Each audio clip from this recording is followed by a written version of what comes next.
Dear student, आप सभी का AP study commerce and English Guruji channel में स्वागत है।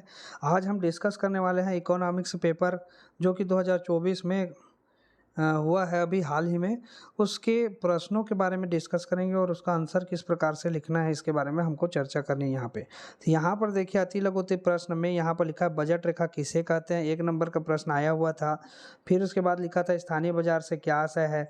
फिर लिखा था विदेशी विनिमय दर पर कौन सा बैंक नियंत्रण करता है। फिर लिखा था कि पत्र मुद्रा से क्या आशय है। चौथा में था कि अप्रत्यक्ष कर के 2 उदाहरण लिखिए। पांचवा में था और ये छठवां में था राजकोषीय घाटे से क्या अभिप्राय है। 7वां में था कि प्रतिबंधित बहाव विनिमय दर किसे कहते हैं और 8वां में था दृश्य मदों से क्या आशय है। तो ये जो 8 प्रश्न हैं इसको हम विस्तार से बारी बारी करके चर्चा करते जाएंगे और इसका आंसर किस टाइप से रहेगा, किस टाइप से लिखना है, इसके बारे में हम आपको बताएंगे। चलिए, तो यहाँ पर देखिए हमने इसका आंसर जो है एक अलग से पीडीएफ बना करके आपको देने का प्रयास किया है। प्रश्न क्रमांक 1 है बजट रेखा किसे कहते हैं। तो बजट रेखा में देखिए उत्तर में लिखा है कि 2 वस्तुओं के सभी संभावित संयोग जिसे उपभोक्ता दी गई आय मतलब उस उपभोक्ता की कितनी मतलब इनकम है, उसकी कितनी आय है और कीमत पर खरीद सकता है। कीमत मतलब उसकी जो क्रय शक्ति है ना, तो खरीद सकता है, उसे बजट रेखा कहते हैं। 2 वस्तुओं के सभी संभावित संयोग जिसे उपभोक्ता दी गई आय और कीमत पर खरीद सकता है, उसे बजट रेखा कहते हैं। क्लियर हो गया। दूसरा, स्थानीय बाजार किसे कहते हैं। स्थानीय बाजार किसे कहते हैं, तो जब किसी वस्तु के क्रेता एवं विक्रेता एक छोटे क्षेत्र अथवा स्थान विशेष तक ही सीमित होते हैं तो उस वस्तु का बाजार क्या होता है, स्थानीय बाजार कहलाता है। क्या बोल रहा है कि स्थानीय बाजार मतलब आसपास के जो बाजार होते हैं जो किसी छोटे से एक स्थान विशेष में सीमित होते हैं, उसको हम क्या बोलते हैं, स्थानीय बाजार कहते हैं। ठीक है। जब किसी वस्तु के क्रेता एवं विक्रेता एक छोटे क्षेत्र अथवा स्थान विशेष तक सीमित होते हैं तो उस वस्तु का बाजार क्या कहलाता है, स्थानीय बाजार कहलाता है। ठीक है। उसके बाद है तीसरा, अब इसमें ये भी लिख सकते हो कि स्थानीय बाजार में भारी वस्तुएं और शीघ्र नष्ट होने वाली वस्तुओं का व्यापार किया जाता है, ऐसे भी लिख सकते हैं। फिर उसके बाद है प्रश्न क्रमांक 3, विदेशी विनिमय पर कौन सा बैंक नियंत्रण करता है। तो यहाँ पर है रिजर्व बैंक ऑफ इंडिया या भारतीय रिजर्व बैंक। ठीक है। रिजर्व बैंक जो है विदेशी विनिमय पर नियंत्रण करता है। फिर चौथा है पत्र मुद्रा से क्या आशय है। तो पत्र मुद्रा से आशय, पत्र मुद्रा विशेष प्रकार के कागज पर छपे हुए नोट होते हैं। आप देखे होंगे जितने भी नोट हैं वो किस में छपे होते हैं, कागज पे, जो सरकार अथवा केंद्रीय बैंक द्वारा निर्गमित किए जाते हैं। तो 1 रुपया के नोट और सिक्के जो है भारत सरकार के द्वारा निर्गमित किए जाते हैं और बाकी जो है नोट और सिक्के जो है केंद्रीय बैंक मतलब रिजर्व बैंक ऑफ इंडिया के द्वारा जारी किए जाते हैं, जिस पे रिजर्व बैंक ऑफ इंडिया के गवर्नर का सिग्नेचर होता है। आप नोट उठा करके देखिएगा, नोट में लिखा रहता है कि मैं धारक को, जैसे 20 रुपये का नोट है तो उसमें लिखा रहेगा कि मैं धारक को 20 रुपये अदा करने का वचन देता हूं। फिर उसके बाद उस गवर्नर का हस्ताक्षर रहता है। ठीक है। और नीचे में गवर्नर लिखा रहता है। तो इस प्रकार से जो है सरकार और रिजर्व बैंक ऑफ इंडिया के द्वारा जो है नोट निर्गमित किए जाते हैं। निर्गमित करना मतलब जारी किए जाते हैं, छापे जाते हैं, जिस पर सरकार की गारंटी होती है और जो असीमित विधि ग्राह्य होते हैं। और इस मुद्रा का अपना स्वयं का कोई मूल्य नहीं होता। मुद्रा का स्वयं का मूल्य नहीं है, लेकिन सरकार ने अगर इसमें वचन दिया है तो उस उतने रुपये जो है आपको कहीं भी जाएंगे तो वो जो है नोट आपका मान्य होगा। फिर प्रश्न क्रमांक 5 देखिए, अप्रत्यक्ष कर के उदाहरण लिखिए कोई 2। तो अप्रत्यक्ष कर में देखिए 2 कर के उदाहरण के लिए बोला है प्रश्न में, तो हम 2 कर लिख देंगे, सेवा कर और बिक्री कर। और अगर आपको अधिक से अधिक जानकारी चाहिए तो आप इंटरनेट में सर्च कर सकते हैं, इनडायरेक्ट टैक्स लिख सकते हैं, एग्जाम्पल इनडायरेक्ट टैक्स एग्जाम्पल, या फिर आप अप्रत्यक्ष कर के उदाहरण करके भी सर्च कर सकते हैं। ठीक है। उसके बाद प्रश्न क्रमांक 6 को देखिए, राजकोषीय घाटे से क्या अभिप्राय। राजकोषीय घाटा क्या होता है। तो राजकोषीय घाटा मतलब होता है कि सरकार किसी, घाटा कब होता है, जब व्यय अधिक हो और आय कम हो तो घाटा होता है। तो उसी प्रकार सरकार का भी क्या होता है कि सरकार बजट में राजकोषीय घाटा एक प्रमुख मापदंड है। राजकोषीय घाटे का अर्थ है कि राजस्व प्राप्तियां तथा अन्य उधार रहित पूंजीगत प्राप्तियों की तुलना में कुल व्यय का अधिक हो जाना। कुल व्यय का अधिक क्या बोल रहा है कि राजस्व प्राप्तियां और अन्य उधार रहित पूंजीगत प्राप्तियां दोनों को मिला देंगे, मतलब कुल प्राप्तियां कुल व्यय का अधिक होना, मतलब जितनी भी प्राप्ति हो रही है सरकार को उससे जो है व्यय जो है अधिक हो जा रहा है, मतलब व्यय का अधिक होना और प्राप्तियों का कम होना। इसको अब अगर लिखेंगे तो ऐसा भी लिख सकते हैं कि राजस्व व्यय माइनस राजस्व प्राप्तियां, जैसे राजकोषीय घाटा बराबर राजस्व व्यय माइनस राजस्व प्राप्तियां, ऐसा भी लिखा जा सकता है। ठीक है, उसके बाद हम चलते हैं प्रश्न क्रमांक 7 में। प्रतिबंधित बहाव विनिमय दर किसे कहते हैं? तो यह विनिमय दर को निर्धारित करने के लिए नियमों अथवा निर्देशनों की कानूनी घोषणा है। तो प्रतिबंधित विनिमय दर किसे कहते हैं? प्रतिबंधित बहाव विनिमय दर किसे कहते हैं? तो यहाँ पर आपको बस याद रखना है कि बहाव विनिमय दर किसे कहते हैं। तो विनिमय दर को निर्धारित करने के लिए विनिमय दर क्या होता है? तो एक्सचेंज वैल्यू होता है, एक्सचेंज मूल्य होता है। ठीक है, मतलब हम अपने देश की मुद्रा का दूसरे देश की मुद्रा के साथ हम क्या करते हैं? लेन देन करते हैं। ठीक, तो उस दर को निर्धारित करने के लिए क्या है? नियम है, नियम या निर्देशनों की कानूनी घोषणा है, जिसको हम क्या बोलते हैं? प्रतिबंधित बहाव विनिमय दर कहते हैं, तथा इसमें किसी पूर्व निर्धारित क्षमता को ध्यान में नहीं रखा जाता। फिर है प्रश्न क्रमांक 8, दृश्य मदों से क्या आशय है? तो भुगतान संतुलन के केवल चालू खाते में माल या वस्तुओं का आयात निर्यात दृश्य मद होती है। भुगतान संतुलन के केवल चालू खाते में माल या वस्तुओं का आयात निर्यात क्या होती है? केवल दृश्य मद होती है, बाकी नहीं। ठीक है, इसको याद रखना है आपको। प्रश्न क्रमांक अभी 9 में देखेंगे। तो प्रश्न क्रमांक 9 में दिया हुआ है कि नीचे दी गई तालिका श्रम की औसत उत्पाद अनुसूची बताती है कि कुल उत्पाद तथा सीमांत उत्पाद अनुसूची निकालिए, जबकि श्रम प्रयोज्यता के शून्य स्तर पर यह दिया गया है कि कुल उत्पाद शून्य है। तो हम इसको अगर बनाएंगे तो किस प्रकार का चार्ट बनेगा? तो देखिए यहाँ पे श्रम और औसत उत्पाद यहीं से ले लिया हमने, श्रम और औसत उत्पाद को। अब हम उसी के आधार पे हम यहाँ पे जो है शून्य शून्य पहले करके हम पूरा जो है कुल उत्पाद और सीमांत उत्पाद निकाल लिए, तो ये भी शून्य आएगा। यहाँ पर देखिए श्रम अगर एक व्यक्ति अगर काम कर रहा है, उससे औसत उत्पाद मतलब कुल, इससे जो है एक व्यक्ति से काम करने के दौरान कितना उत्पादन हो रहा है? तो ये 2 हो रहा है। तो मान लीजिए एक व्यक्ति से काम करने को 2 उत्पादन हो रहा है, तो टोटल कितना उत्पादन हो गया? 2, क्योंकि 2 का गुणा कर देंगे 1 से तो कितना आ गया? 2 आ गया। और सीमांत उत्पाद मतलब होता है कि उत्पादन की प्रत्येक इकाई से मिलने वाली उपयोगिता, वो क्या कहलाती है? सीमांत उपयोगिता कहलाती है। ठीक है, तो हम अभी एक इकाई का उपयोग किए तो हमको मिला जो उत्पाद है वो है 2 औसत उत्पाद, वही हमारा क्या हो जाएगा? सीमांत उत्पाद हो जाएगा, वही हमारा कुल उत्पाद। लेकिन हम जैसे ही दूसरी इकाई का प्रयोग करेंगे, मतलब एक के जगह में 2 व्यक्तियों को लगाएंगे, तो 2 व्यक्ति के द्वारा किया गया उत्पादन, तो प्रत्येक व्यक्ति के द्वारा कितना उत्पादन किया जा रहा है? 3 तो 3 उत्पादन किया जाए तो 3 गुणित 2 कर दिए तो हमारा कितना हो गया? 6 हो गया। अब ये 6 हुआ कुल उत्पाद कितना हो गया? 6। ठीक है, कुल उत्पाद कितना हो गया? 6। लेकिन सीमांत उत्पाद पहले वाले का कितना था? 2 था। तो इसमें क्या कर देंगे हम? इसमें हमको क्या करना पड़ेगा? इसमें ये याद रखना है, देखिए पहले उत्पादन कितना यहाँ हो रहा था? तो पहले उत्पादन हो रहा था 2 एक व्यक्ति से, लेकिन दूसरे व्यक्ति को जैसे ही लगाया तो उत्पादन में क्या हो गया? बढ़ोतरी हो गया 6 का बढ़ोतरी हो गया। मतलब पहले और दूसरा, तो पहले एक अतिरिक्त इकाई के उपयोग से उत्पादन में जो वृद्धि हो रही है वही सीमांत उपयोगिता है। तो प्रत्येक एक इकाई बढ़ाए तो कितना उत्पादन में वृद्धि हुआ? तो 6 में 2 को घटा दीजिए तो आ जाएगा 4। कितना आ जाएगा? 4। तो ये 4 क्या हो गया? सीमांत उपयोगिता कहलाएगी। क्या कहलाएगी? 4 सीमांत उपयोगिता कहलाएगी। ठीक है, अब तीसरा रो को देखिए तो समझ जाएंगे। अब यहाँ पे एक व्यक्ति काम कर रहा था, अब 2 किया, अब तीसरा कर रहा है तो औसत उत्पाद कितना आ रहा है? 4।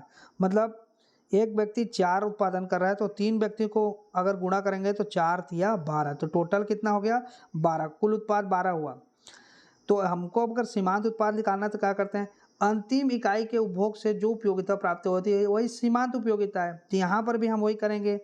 देखिए क्या करेंगे, ये 12 आया और 6, पहले 3 लोगों से 6, अब 12 हो रहा है, तो ये 12 में हम क्या करेंगे, 6 को माइनस कर देंगे तो क्या आ जाएगा 6। मतलब हम जब तीसरा व्यक्ति को लगाए तो हमारा जो सीमांत उपयोगिता क्या हो गया, 6 आ गया। ठीक है, 6 उत्पादन।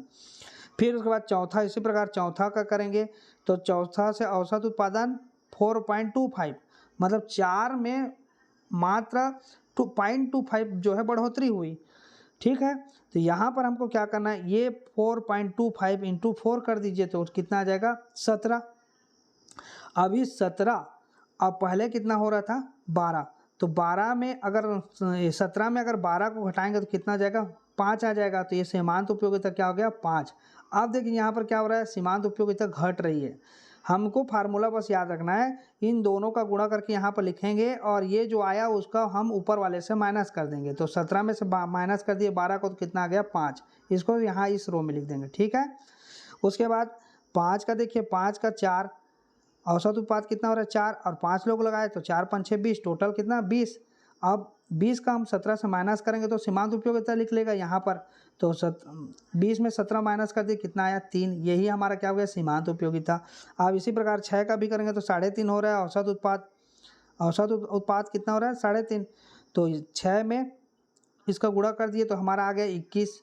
21 का ऊपर वाले से माइनस कर दीजिए तो आ जाएगा 21 माइनस 20 करेंगे तो 1। तो ठीक इसी प्रकार से हमको निकालते जाना है। पहले में शून्य था, दूसरे में 2 आया। ठीक है, और 2 का अगर शून्य से अगर माइनस करेंगे तो 2 ही आएगा। ठीक है, उसके बाद 2 लगाए तो 3, औसत उत्पाद इनको दोनों का गुणा कर दिए तो आया 6, और 6 का उनको माइनस कर देंगे 2 से तो हमारा आ गया 4। उसी प्रकार यहाँ पर भी 3 चौक 12 यहाँ पर लिखे, अब 12 का 6 से माइनस कर दिए तो आया 6 और सीमांत। इसी प्रकार यहाँ पर 17 में 12 माइनस किए तो 5, 20 में 17 माइनस करेंगे तो 3, और 21 में 20 माइनस करेंगे तो 1। तो इस प्रकार से जो है हमको कुल उत्पाद और सीमांत उत्पाद जो है निकालना है। ठीक है, ये क्वेश्चन जो है परीक्षा में पूछा था, अधिकांश बच्चे जो है इसमें भ्रमित हो गए थे। तो आपको भ्रमित नहीं होना है, क्वेश्चन सरल रहता है, केवल आपको उनके टाइप्स को समझना है कि किस प्रकार का प्रश्न पूछा गया है, क्या निकालना है। अब हम चलते हैं प्रश्न क्रमांक 10 में, समय के आधार पर बाजार का वर्गीकरण। समय के आधार पर बाजार का वर्गीकरण। नेक्स्ट जो प्रश्न था वो था समय के आधार पर बाजार का वर्गीकरण, कोई 3। तो उत्तर क्रमांक 10, समय के आधार पर बाजार का निम्न प्रकार के होते हैं। अब यहाँ पर देखिए बाजार का वर्गीकरण हम करेंगे तो समय के आधार पर बाजार का वर्गीकरण, कई लोग क्या कहते थे प्रश्न का इसमें उत्तर अलग अलग लिख दे, समय के आधार पर दिया है तो स्थान के आधार पर लिख दे रहे हैं, है ना, तो और किसी के प्रकार से लिख दे रहे हैं। तो आपको इसको ध्यान रखना है, अगर समय के आधार पर पूछा है तो आपको समय के आधार पर भी ही आंसर देना है। ठीक है, समय के आधार पर बाजार का वर्गीकरण अगर पूछा है तो समय के आधार पर ही बनाइए उसका आंसर को। और आप अगर स्थान के आधार पर अगर लिखते हैं राष्ट्रीय, अंतर्राष्ट्रीय, स्थानीय व्यापार, प्रादेशिक व्यापार, इस प्रकार के लिख देंगे तो उसका आपको नंबर नहीं मिलेगा। अगर समय के आधार पर पूछा है तो समय का आधार पर ही आप याद करके उसी को ही लिखिए। और जैसे यहाँ पर समय के आधार पर बाजार निम्न प्रकार के होते हैं, अति अल्पकालीन अथवा दैनिक बाजार, अल्पकालीन बाजार, दीर्घकालीन बाजार और अति दीर्घकालीन। ये सब के बारे में आपको बुक में मिल जाएगा। समय के आधार पर, कार्य के आधार पर, क्षेत्र के आधार पर, ये सब बाजार के वर्गीकरण के प्रकार हैं। अति अल्पकालीन बाजार या दैनिक बाजार, इसको मैं शॉर्टकट में समझाता हूँ। अति अल्पकालीन मतलब ऐसी बाजार जहाँ पर जो है दैनिक बाजार के नाम से भी इसको जाना जाता है, जहाँ पे शीघ्र नष्ट होने वाले पदार्थ, भारी वस्तुओं का व्यापार होता है। इनकी जो समय अवधि होती है बहुत कम होती है। यहाँ पर मांग और पूर्ति जो है सीमित होती है, मांग जो है अधिक हो सकती है लेकिन पूर्तियाँ जो है सीमित होती है। पूर्ति क्या होती है, सीमित होती है। इस प्रकार के बाजार में जो है समय जो है कम होता है, सब वहाँ पर उपस्थित जो जितने भी वस्तु हैं उसी से ही मांग और पूर्ति को समायोजित किया जाता है। अधिक मांग होने पर पूर्ति जो है बढ़ाई नहीं जा सकती। जब देखिए इसमें अल्पकालीन बाजार में क्या होता है, तो अल्पकालीन बाजार में अति अल्पकालीन बाजार की अपेक्षा समय अधिक मिलता है। इसमें जो है पूर्ति को जो है मांग के अनुरूप थोड़ी बहुत बढ़ाई जा सकती है, लेकिन इतनी भी समय नहीं होती है कि पूर्ति मतलब उत्पादन के साधनों में परिवर्तन कर जो है मांग की पूर्ति की जा सके। ठीक है। दीर्घकालीन बाजार, तो दीर्घकालीन बाजार वह बाजार है जिसमें मांग को पूर्ति के अनुरूप बढ़ाई जा सकती है। मांग जितनी है उसके अनुरूप जो है पूर्ति को बढ़ाई जा सकती है। मतलब उत्पादन के साधनों में परिवर्तन कर जो मांग आ रही है उसके अनुरूप जो है पूर्ति को हम क्या कर सकते हैं, कर पूर्ति कर सकते हैं, बढ़ा सकते हैं। ठीक है। और इसको अच्छे से और पढ़ लीजिएगा, बुक में दिया हुआ है।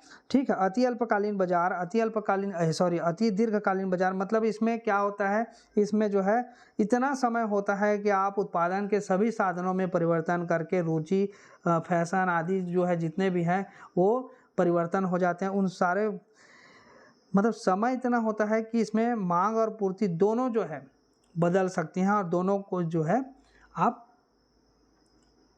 पूर्ति कर सकते हैं मांग के अनुरूप। ठीक है। इसको और अभी अच्छे से आप एक बार बुक को देख करके पढ़िए। अति अल्पकालीन बाजार, अल्पकालीन बाजार, दीर्घकालीन बाजार और अति दीर्घकालीन। अभी आपको याद ये रखना है कि बाजार जो है समय के आधार पर अगर पूछेगा तो समय में अति अल्पकालीन, अल्पकालीन ये दोनों एक ही है। पहले में अति लगा देना, दूसरा में अल्पकालीन, फिर दीर्घकालीन, फिर इसमें अति दीर्घकालीन। ठीक है। इसको याद रखिएगा। फिर 11 जो पूछा था, 11वां नंबर का प्रश्न है, अत्यधिक मांग को रोजगार पर क्या प्रभाव पड़ता है। अत्यधिक मांग का रोजगार पर क्या प्रभाव पड़ता है, तो उत्तर में देखिए अत्यधिक मांग का रोजगार पर प्रभाव।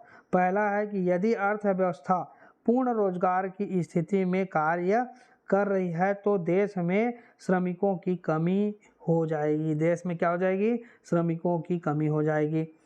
क्या बोल रहे कि यदि अर्थव्यवस्था पूर्ण रोजगार की स्थिति में कार्य कर रही है तो देश में श्रमिकों की कमी हो जाएगी। और ऐसी स्थिति होगी, अगर श्रमिकों की कमी होगी तो श्रमिकों को लाभ होगा। लाभ कैसे होगा, लाभ श्रमिकों को ही प्राप्त होता है। वे ऊंची दर से मजदूरी प्राप्त करने के लिए, ऊंची दर से मजदूरी प्राप्त करने में तथा अच्छी कार्यशालाएं प्राप्त करने में सफल हो जाएंगे। ठीक है। दूसरा है कि यदि अर्थव्यवस्था में पूर्ण रोजगार की स्थिति है तो अत्यधिक मांग का प्रभाव यह होगा कि जिन लोगों के पास पहले रोजगार नहीं था उन्हें अब रोजगार मिल जाएगा। पहले जिनके पास रोजगार नहीं था तो उनको रोजगार मिल जाएगा। ये क्या होता है, अत्यधिक मांग का रोजगार पर क्या प्रभाव। तो पहला है कि अगर अर्थव्यवस्था पूर्ण रूप से रोजगार की स्थिति में कार्य करे तो फिर श्रमिकों की कमी हो जाएगी। मतलब श्रमिक जो है, मतलब अर्थव्यवस्था उन्नति की ओर है, आगे बढ़ रही है, पूर्ण रोजगार, सबको रोजगार मिल गया। ऐसी स्थिति में क्या है, कहीं भी अगर लोगों की आवश्यकता पड़ रही है तो वहाँ पे लोग कम पड़ेंगे। ऐसी स्थिति में मजदूर जो है अधिक मूल्य प्राप्त कर, अधिक मजदूरी प्राप्त कर जो है काम करने के लिए प्रेरित होंगे। ठीक है। यहाँ पर दूसरा में है कि अर्थव्यवस्था में अपूर्ण रोजगार की स्थिति में क्या होता है कि अत्यधिक मांग का प्रभाव यह होगा कि जिन लोगों के पास रोजगार नहीं था उनको भी रोजगार मिल जाएगा। ये दोनों को याद रखना है। पहला, श्रमिक जो है, श्रमिकों की कमी होगी और श्रमिकों की कमी होने पर श्रमिक को लाभ होगा। क्या लाभ होगा कि वे ऊंची दर मतलब अधिक मूल्य में मजदूरी प्राप्त करने में और अच्छी कार्य दशाएं प्राप्त करने में सफल हो जाएंगे। ठीक है। फिर उसके बाद है 12वां नंबर का, देखिए कीन्स के उपभोग फलन के मनोवैज्ञानिक नियम बताइए। तो कीन्स के उपभोग फलन के मनोवैज्ञानिक नियम, पहला है आय में वृद्धि होने पर उपभोग व्यय भी बढ़ता है। आय में वृद्धि होने पर कहने का तात्पर्य है कि जब आप अधिक आय होगा तो आपका खर्च भी अधिक होगा। आप उपभोग की वस्तुओं में अधिक व्यय करेंगे, परंतु उपभोग में वृद्धि आय में वृद्धि की तुलना में कम होती है। उपभोग में वृद्धि आय में वृद्धि की तुलना में कम होती है। ठीक है। मतलब आप अगर पहले 10,000 कमाते थे तो उसके हिसाब से खर्चा करते, लगन अब 30,000 कमाते हैं तो उसके हिसाब से आप खर्चा करेंगे। उपभोग में तो वृद्धि होगा लेकिन आय की तुलना में कम वृद्धि होगी। ठीक है। दूसरा लिखा है कि आय में होने वाली वृद्धि उपभोग तथा बचत में किसी अनुपात में विभक्त हो जाती है। आय में होने वाली वृद्धि उपभोग व्यय और बचत के बीच किसी अनुपात में विभक्त हो जाए। मतलब आदमी जो कमाता है उसमें से कुछ राशि जो है अपने लिए उपभोग करता है, खर्च करता है, और उपभोग करने के बाद जो पैसा बचता है उसको जो है वो बचत के रूप में रखता है। ठीक है, तो इसका एक अनुपात बन जाता है कि अगर वो 100 रुपये कमा रहा है तो उसमें से 60 रुपया अपने लिए खर्चा किया और 40 रुपये बचा करके रख लिया। ऐसा भी हो सकता है, अलग अलग अनुपात बन सकता है। आय में वृद्धि के साथ उपभोग व्यय तथा बचत दोनों में वृद्धि होती है या है कमी नहीं। आय में वृद्धि होगी तो उपभोग व्यय और बचत दोनों में वृद्धि होती है, कमी नहीं होती है। ठीक, तो ये जो है किन्स के अनुसार जो है किन्स के उपभोग फलन के मनोवैज्ञानिक नियम है। इसमें हमेशा क्या बोला है कि आय में वृद्धि हो तो उपभोग व्यय में भी वृद्धि होगा, और वृद्धि होगा तो आय में वृद्धि की तुलना में उपभोग व्यय में कम वृद्धि होगा। मतलब उपभोग व्यय में वृद्धि तो होगा लेकिन आय में वृद्धि की तुलना में कम होगा। दूसरा लिखा कि आय में होने वाली वृद्धि उपभोग व्यय तथा बचत के बीच किसी अनुपात में भक्त होगी, 60-40, 50-50, 80-20। मतलब 80% खर्च करेगा, 20% बचाएगा, 50% खर्च करेगा, 50% बचाएगा, 60% खर्च करेगा, 40%, 70% खर्च करेगा, 30% बचे। इस प्रकार से वो अलग अलग अनुपात हो सकता है। फिर आय में वृद्धि के साथ उपभोग व्यय तथा बचत दोनों में वृद्धि होती है, कमी नहीं होती है। तो आज के इस वीडियो में हम इतने तक ही रखते हैं। नेक्स्ट वीडियो में हम इसके आगे के प्रश्नों को हल करते जाएंगे। तो आज के लिए बस इतना ही। वीडियो को देखने के लिए बहुत बहुत धन्यवाद।